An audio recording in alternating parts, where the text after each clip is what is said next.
Big Neck Streaming Circus Weekend Edition. It's Saturday, and I am in my mobile studios yet again because I'm delivering groceries for a living. Until something better comes along, that's for sure. I'm going to let you guys know something. Life is difficult until you make it not difficult. It's up to you to make a better life for yourself. No one's going to do it for you. I want you to understand that. You have to take control of your future. Now, there are going to be opportunities that come your way, and you have to make decisions on whether or not those opportunities fulfill that goal. Now, case in point, last year I got a job, thought it was going to be a good job, didn't pan out. Spent a lot of money to get there. Spent a lot of money to not get there. So now I'm in the hole. Family's in a better spot. We're in Florida now, trying to adapt to this lifestyle. Wages are a lot lower, but the cost of living is a lot lower. So it's kind of a trade-off. Luckily, my wife, works remotely, so she was able to keep her income. My income dropped considerably by about 30%. So overall, we probably took about, I'd say we gained about maybe 12-15% overall. But because I'm not working full time and I'm having to piecemeal my income right now, it makes it difficult. But you know what? I can't dwell on the negative. I've got to stay positive. I've got to stay on top of things. And if all I got to do is pick up groceries for people and drive them somewhere, that's an easy job. That's nothing. It pays the bills to a minimal amount. I need to do a lot more, but it's just not in the cards right now. But they'll come. They'll come. I'm positive. Got to stay positive. It's about everything here. Now, I had an opportunity at gaming night. I guess some more people want to play Dungeons & Dragons, so I offered, because I was in a D&D game, I offered that I would play D&D as the GM. I'd leave the group I was with, because he had a large group. So they could do without me. They'd be fine. And I'm going to be going to GM now again. DM, GM, whatever you want to call it. And it gives me an opportunity to create a new world. I'm a homebrew, I guess, enthusiast. I'm not going to say specialist. This thing's a little self-serving. But, I want my homebrew to be fun and inviting and grow and maybe become something more. Who knows? So I've set it in the Forgotten Realms in an area that is unknown.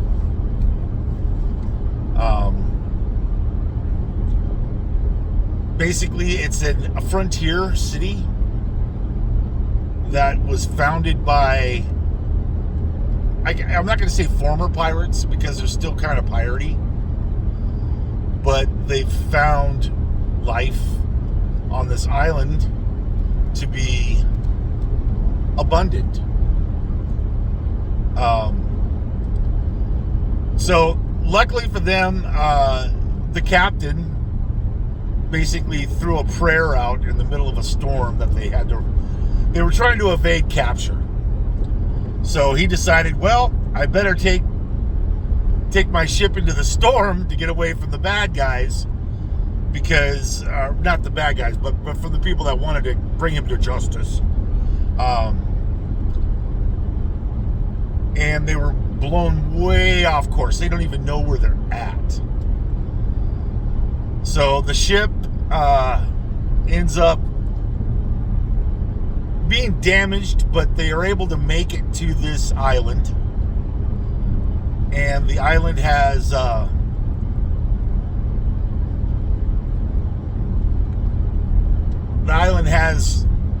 smaller island in the harbor, but around that island are these massive, spiky type, it's almost like, stalactites in the water. I guess a craggy type thing. And there's a sandbar that runs from the smaller island to the mainland. Much like 28 Years Later, if you've seen that movie, I got inspired. Let's just put it that way. And that sandbar is about, I would say a mile in length to get to the mainland. So what they've done over the years is they can't get a big ship to the mainland. That's the main thing here. So that the smaller island becomes basically the city. It's pretty secure now. They've got some walls up. The city has been around for about 50 years. So when the captain landed, he's now in his 80s. He married and had children with an elven woman. So she's still very young compared to him. And his children, who are half-elves, are now taking over. His daughter is the head priestess of this new religion, basically. And the captain has found this religion, all right? So he basically was a pirate who became a priest, ruler. He was still a captain, but he became more religious because he prayed, and he said that, and he's an honorable man, that if they can save his ship and his crew, he would devote his life to building a church and finding, this this religion so that other people can experience what he experienced. So that's what he does. And over the first 50 years, they're able to fix their ship. They go back to a neutral port and gather more ships. And each time they come back, they grow a little bit more. They're able to find their way back. The journey's somewhat long, depending on the storms and stuff. Some ships don't make it. But the way I'm thinking of it, it's kind of like Ireland. No, excuse me, not Ireland. It's kind of like Iceland. Or Greenland, in a way. There's a lot of open space. There's a volcanic mountain range that's way off in the distance that they haven't been able to get to quite yet.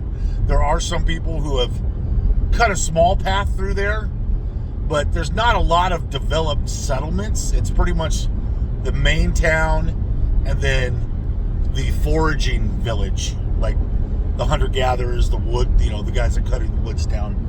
And what they basically trade in right now is fishing. There's a lot of fish. There are exotic animals and creatures that have not been found anywhere else. There are fine woods that a lot of the artisans that are now there are crafting into magical items. There's a small university there. It's very small. It's a school of magic.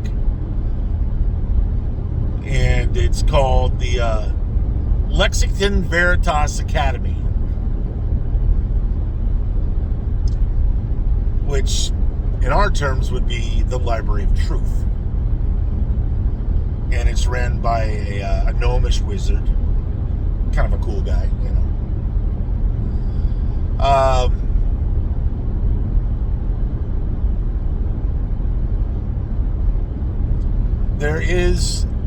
They do not, basically, they've named this, and I stole this from our own history, Port Royal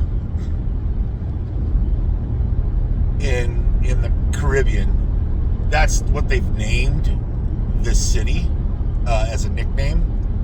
The name of the city is actually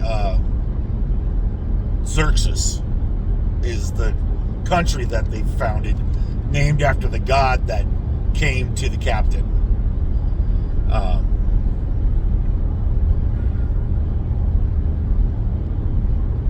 And I stole that name too. I stole the name Xerxes because I really like it.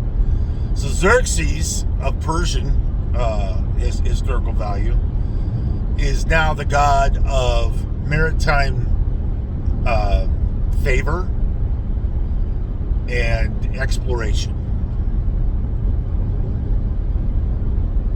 They haven't met any indigenous life yet, other than some creatures, but they haven't been. They know that there are other creatures on the mainland, but they haven't been approached yet.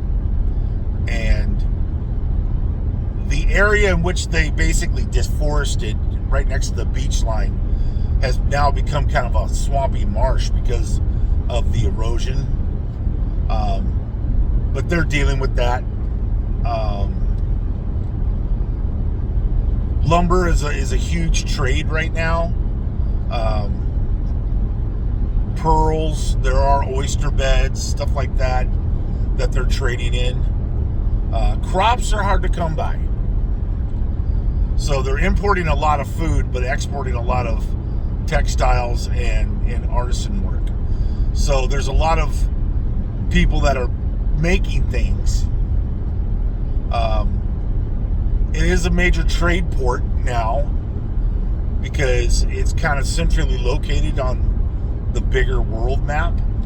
So if people needed to pick something up or just find a way to come, there's a lot of religious people that come in, probably at least one or two clerics from different orders, to come and see what this new god has to offer.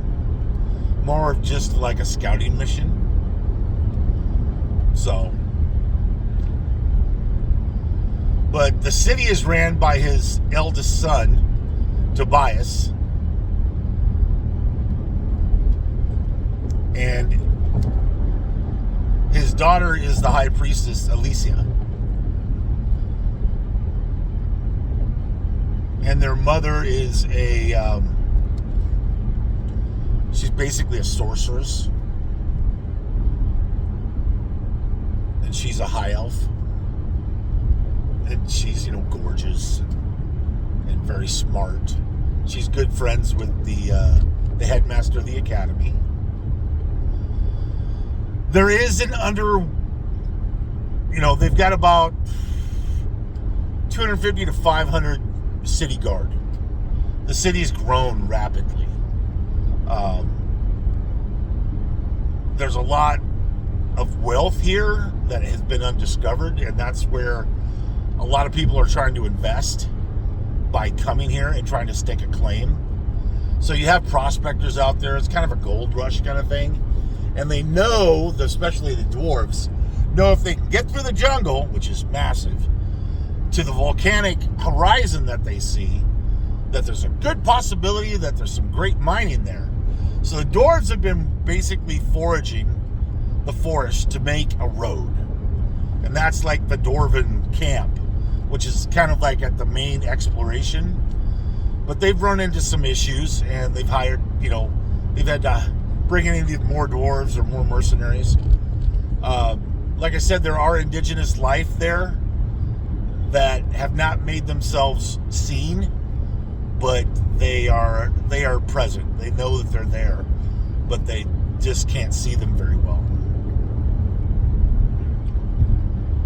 But the port is fairly large. It can hold up to 10 ships at a time. It can moor a bunch of other ones. The bay is very sheltered because the main island kind of wraps around with these craggy fingers that pop up out of the water to the smaller island. Now, the smaller island is cut off from the mainland twice a day because of the tides. So you're only able to go across basically it's a man-made island bridge, but it gets completely washed over. Most of the day you can't get over it. But there are, so there's timing. You have to time it. So if you go to the mainland, you're pretty much trapped there.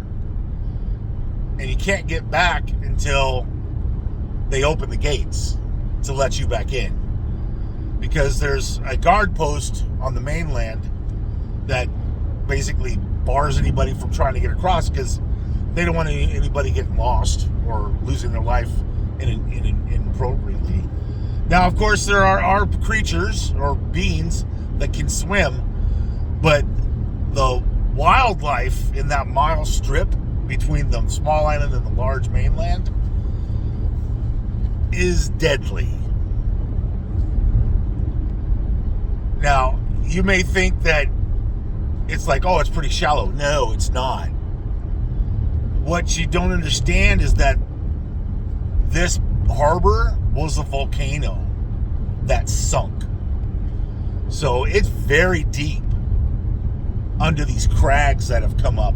And the crags are basically lava flow that have built up and have become very sharp and pointy. The volcano itself is dead. It's extinct.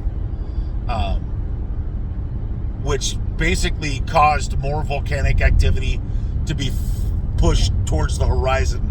And that volcanic line has now, over the last 50 years, been very active.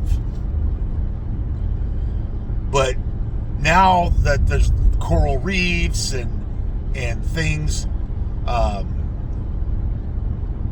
there have been underwater exploration, which has ended badly. So it's basically prohibited.